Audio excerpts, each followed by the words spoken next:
दोस्तों, स्वागत है आपके YouTube चैनल पर। आज हम बात करेंगे एक ट्रक ड्राइवर की सच्ची, दिल दहला देने वाली कहानी की। ये कहानी है उस रहस्यमयी ढाबे की जहां उसने कई दिनों तक खाना खाया, पर जब सच्चाई सामने आई तो उसकी रूह कांप उठी। कहानी के हर मोड़ पर रोमांच बढ़ता जाएगा, इसलिए इसे आखिर तक जरूर सुनें। चलिए कहानी शुरू करते हैं। मेरा नाम किशन राम है और मैं एक ट्रक ड्राइवर हूँ। यह घटना 1975 की है, जब मैं 20 साल का था। मैं अपने पिता के खरीदे हुए ट्रक से लंबे सफर पर निकलता था।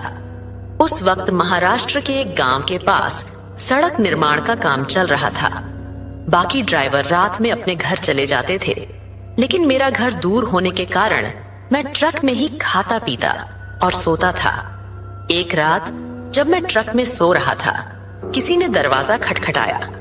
बाहर एक अधेड़ आदमी खड़ा था जो थका और भूखा लग रहा था। उसने पानी मांगा और बातों बातों में एक पास के ढाबे का जिक्र किया। उसने बताया कि वहां की अम्मा बेहद स्वादिष्ट खाना बनाती हैं। मैंने सोचा, कई दिनों से खिचड़ी खाकर ऊब चुका हूँ, क्यों न इस ढाबे पर जाया जाए। ढाबे का पहला अनुभव। अगले दिन शाम को मैंने पैदल चलकर उस ढाबे का रुख किया।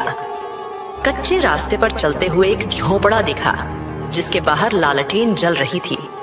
अंदर एक बूढ़ी अम्मा थी, जिसने रोटी और साग परोसा।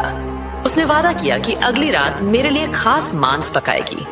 खाना स्वादिष्ट था, पर अम्मा के व्यवहार में कुछ अजीब था। रहस्य गहराता गया। अगली रात अम्मा ने वाकई बेहद लजीज मांस परोसा। मैंने पूछा, अम्मा, यह किस जानवर का मांस है? वह हंसी और बोली, बकरे का है बेटा। पर उसके चेहरे पर अजीब सी मुस्कान थी। खाना खाकर मैं लौट आया, लेकिन रास्ते में महसूस हुआ कि कुछ जानवर ढाबे की ओर भाग रहे थे। डरावनी सच्चाई का खुलासा। एक रात मैंने ट्रक में हलचल सुनी। बाहर झांक कर देखा तो बड़े बड़े सुअरों ने ट्रक को घेर रखा था। वे ट्रक के अंदर रखे सूखे मांस की गंध से आए थे। डरते डरते मैंने मांस का डिब्बा बाहर फेंक दिया और वे जानवर उसे लेकर भाग गए। आखिरी दिन मैंने ढाबे के बारे में गांव वालों से पूछा। जो मैंने सुना उसने मेरी रीढ़ में सिहरन भर दी। उस अम्मा का ढाबा बरसों पहले बंद हो चुका था। कहते हैं वहां अम्मा यात्रियों को मारकर उनका मांस परोसती थी।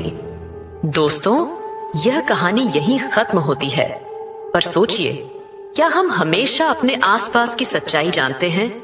अगली बार जब आप किसी सुनसान ढाबे पर जाएं, तो सतर्क रहें।